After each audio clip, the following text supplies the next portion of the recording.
ناظرین، آج کے اس پروگرام میں ہم پاکستان کے انرجی کرائسس کے اوپر ڈسکشن کریں گے۔ میرے ساتھ موجود ہیں ڈاکٹر فرید ملک صاحب۔ ڈاکٹر صاحب، ہمارے ناظرین کے لیے ذرا یہ ایکسپلین کر دیں کہ پاکستان کا انرجی کرائسس ہے کیا؟ دیکھیں جی، سلسلہ یہ ہے کہ 1952 میں سوئی کے مقام پہ نیچرل گیس کا ایک بہت بڑا ڈپازٹ ہمیں تحفہ ملا، اور اس وقت یہ دنیا کا one of the largest gas deposit تھا۔ 12 ٹریلین کیوبک فیٹ یہ گیس ڈپازٹ تھا، اور ہم نے سمجھا کہ یہ ہمارے 100 سال کے لیے موجیں لگ گئی، اور وہ اس کو ڈیولپ کیا گیا۔ پھر ہم نے گیس نیٹ ورک ڈیولپ کیا۔ Now we have the one of the world's largest gas distribution and transmission network in the world.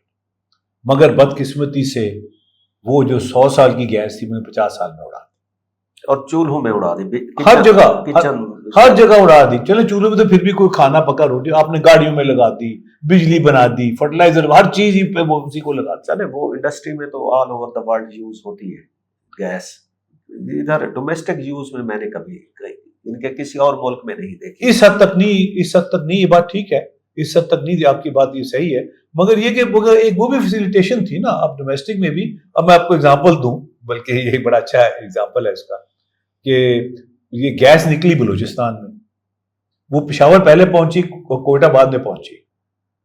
تو میں جب سائنس فاؤنڈیشن میں تھا تو وہ جمالی صاحب پرائم منسٹر تھے، تو ان کو پتا چلا کہ لوگ زیارت میں جو جونیپر کے درخت ہیں وہ کاٹ کے کھانا پکاتے ہیں۔ اب وہ جو درخت ہے وہ 1000 سال میں وہ بہت قدیم درخت ہے، اور دنیا میں 2-3 جگہ ہوتے ہیں۔ تو انہوں نے آرڈر کیا کہ جی گیس لے کے جاؤ یہاں اور اس کو کریں۔ تو وہ پھر 2000 میں خیال میں 4-5 میں وہ گیس جو ہے پھر وہ وہاں لے کے گئی۔ اب وہ گیس وہاں ہے اور جونیپر کے درخت بچ گئے۔ تو میں نے کہا لوگوں نے زندہ بھی تو رہنا ہے، کھانا پینا بھی ہے، میں یہ مائنڈ نہیں کرتا، مگر مس یوز نہیں ہونا چاہیے۔ دیکھیں نا، آپ ہر چیز کو مینیج کریں۔ آپ نے اس کو CNG پہ لگا دیا، آپ نے اس کو ہر چیز پہ گیس پہ لگا دیا، وہ جو 100 سال کی تھی وہ آپ نے 50 سال میں اڑا دی۔ مس مینجمنٹ تھی جی، آپ نے اور ڈپازٹ نہیں ڈھونڈے، اس کو بیک اپ نہیں کیا، ہے نا، آپ نے اندھا واد چلاتے گئے، یہ دیکھی جائے گی کہ جب وہ پریشر ڈراپ ہوتا گیا کرتے کرتے کہ وہ بالکل ہی ڈاؤن ہو گیا۔ تو اس وقت جو ہے ہمارے پاس ہم LNG امپورٹ کر رہے ہیں قطر سے، جو ہمیں مہنگی پڑتی ہے۔ پھر ہم فرنس آئل امپورٹ کرتے ہیں جس سے ہم بجلی بناتے ہیں، کولا بھی امپورٹ کرتے ہیں۔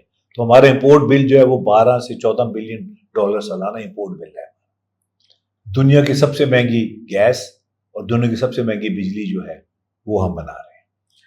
نہیں، LNG جو ہم خرید رہے ہیں یہ بھی کسی معاہدے میں پھنسے ہوئے ہیں، جس طرح ہم نے ادھر IPPs کے ساتھ کیا ہوا ہے۔ یہ معاہدہ یہ ہے کہ انہوں نے قطر کے ساتھ ایک معاہدہ کیا ہوا ہے جس سے ہم نے ایک خاص ریٹ پہ یہ LNG خریدنی ہے، لانگ ٹرم ہے جی۔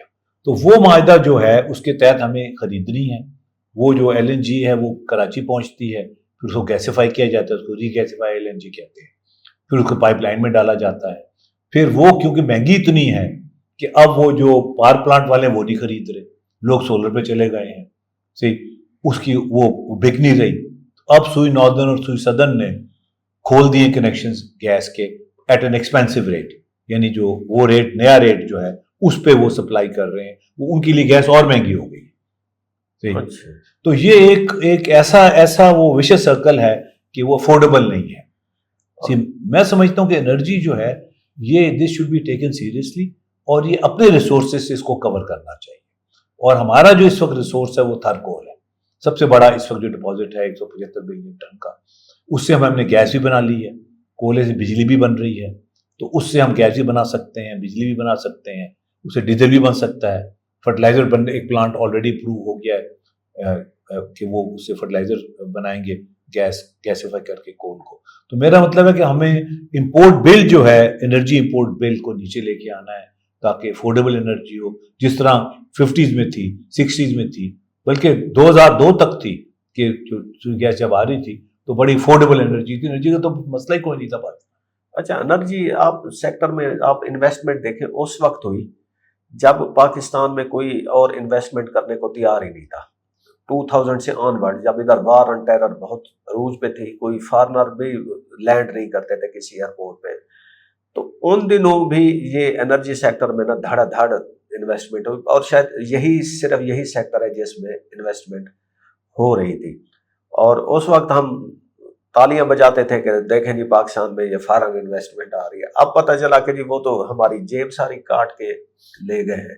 تو اس سے بچنے کا اب کوئی طریقہ بھی نہیں ہے, کیونکہ ہم نے ایسے معاہدے ان سے کر لیے ہیں کہ کوئی طریقہ ہے. جیسے ہم نے ریکو ڈیک کو بھی تو ری نیگوشیٹ کیا ہے, تو ان سے بھی کوئی اس طرح کا نہیں جی, کچھ تو ری نیگوشیٹ کر رہے ہیں اور کچھ ری نیگوشیٹ ہونی. مگر میں تھوڑا سا آپ کو ہسٹورک بیک گراؤنڈ بھی بتا دوں کہ یہ جو معاہدے ہیں یہ بڑی ڈیسپریشن میں کیے گئے تھے, اور اس کی وجہ یہ تھی کہ جو وابڈا جو تھا پہلے, ایک water and power development authority, وہ بیسیکلی رسپانسبل تھا فار واٹر اینڈ پاور دونوں. جب انہوں نے وابڈا کو انبنڈل کرنے کی کوشش کی تو انہوں نے وابڈا کو یہ کہا جی آپ نے اب تھرمل بجلی نہیں بنانی, آپ نے صرف ڈیم بنانے ہیں, پانی آپ کا ہے, آپ کا تھرمل سے کوئی تعلق نہیں ہے. اس کے لیے ادارہ بنایا پیپکو کے نام سے, پاکستان الیکٹرک پاور کمپنی. اچھا, اب انفارچونیٹلی جب ہم نے وابڈا کو انبنڈل کیا, وہ انبنڈلنگ ٹھیک نہیں کیا. As a result of that نہ ڈیم بنے نہ کوئی تھرمل پاور بنے. اور آپ نے پھر ڈیسپریشن میں, اس وقت جب آپ لوڈ شیڈنگ شروع ہو گئی اور وہ ہو گیا تو ساری قوم ڈیسپریشن میں تھی. اس لوگ کہتے ہیں جی ہم بجلی مہنگی بھی خریدنے کو تیار ہے, جس بات میں ہو کے بجلی ہونی چاہیے, جی بجلی ہونی چاہیے, بچے مر گئے, یہ ہو گیا, فلانا ہو گیا, انڈسٹری بند ہوگی. تو وہ ڈیسپریشن میں جو انہوں نے کیا, وہ ظاہری بات ہے جب ڈیسپریشن میں آپ کرتے ہیں تو you don't think through all these agreements and all these. تو اب بالکل آپ کی بات ٹھیک ہے, یہ نیگوشیٹ ہونی چاہیے, اور اس کا اور کوئی ہمارے پاس حل نہیں ہے کیونکہ ہم افورڈ ہی نہیں کر سکتے. We can't afford this kind of energy. اور دوسرے سولر نے بہت امپیکٹ کیا ہے. جب سے سولر آیا ہے, خاص طور پہ جو رورل ایریاز میں سولر آیا ہے, اس سے یہ ہوا ہے کہ انہوں نے, ان کو تو فریم ورک بھی نہیں چاہیے, وہ زمین پہ لٹا دیتے ہیں پینلز کو اور اس سے پانی نکالنا شروع کر دیتے ہیں. تو ٹیوب ویل کی وہ ریکوائرمنٹ نیچے چلی گئی ہے پاور کی, انرجی کی. تو یہ ایک دم جو سولر ریولوشن آئی ہے, پھر کولا ہمارا نکلا آیا ہے, اس پہ ہم فوکس کر سکتے ہیں. مگر وہ گیم پلان ہونا چاہیے. سارا پرابلم یہ ہے کہ as a nation we usually don't have a game plan.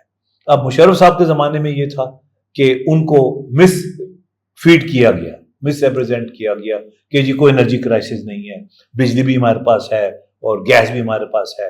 But by the time وہ کرائسس شروع ہوا اٹ واز ٹو لیٹ, کیونکہ یہ جو پروجیکٹس ہوتے ہیں یہ لانگ ٹرم ہوتے ہیں, اس کے لیے آپ کو 4-5 سال پہلے پلان کرنا پڑتا ہے.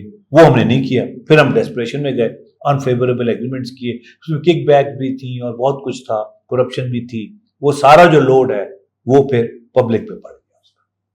اور یہ آپ کی بات بالکل ٹھیک ہے, ری نیگوشیٹ ہونا چاہیے, نمبر 1. اور نمبر 2 یہ ہے کہ تھر کول پہ ہمارا اور فوکس ہونا چاہیے, اس کو گیسیفیکیشن پہ, اس سے پاور جنریشن پہ, تاکہ یہ انرجی کی کاسٹ بھی نیچے آئے اور گیس کی کاسٹ بھی نیچے آئے. تو آج کل ہم زیادہ دھوم سنتے ہیں اس کے ریکو ڈیک کی, اس کے اوپر ہمیں زیادہ وہ فوکس نظر آ رہا ہے. ہمارا گیم چینجر جو ہو سکتا تھا اپنے ریزرو یہ تھا کول کے, یہ اس کو نہ ہم میڈیا میں دیکھتے ہیں, نہ اپنے سول سوسائٹی کے ڈسکشن میں دیکھتے ہیں, نہ گورنمنٹ کے پار.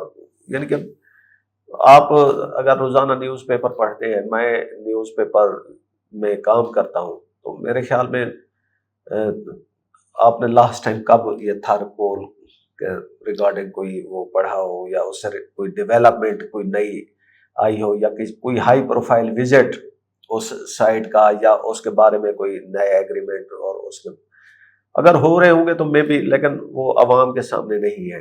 تو تھر کول پہ ہم اتنے سلو کیوں ہیں؟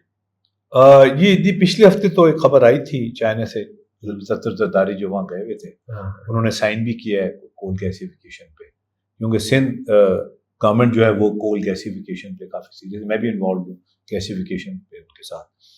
اصل میں جو اس وقت جو پرابلم ہے, انویسٹمنٹس نہیں آ رہی پاکستان میں, اور ہم بھی کوشش کر رہے ہیں کہ کوئی لارج اسکیل گیسیفیکیشن پروجیکٹ لگایا جائے جسے کولر سے ہم گیس بنائیں. انویسٹرز بہت شائع ہیں ٹو انویسٹ. وہ سمجھتے ہیں کہ جو کلائمیٹ ہے, جو اسٹیبلٹی نہیں ہے, تو انویسٹر از ویری شائع. تو اور کچھ جو انویسٹر سے میری بات بھی, میٹنگ بھی ہوئی, تو they are willing to invest, مگر وہ کہتے ہیں ہمارا نام نہ آئے, کہ ہمارا نام آئے گا تو FBI کا نوٹس آ جائے گا.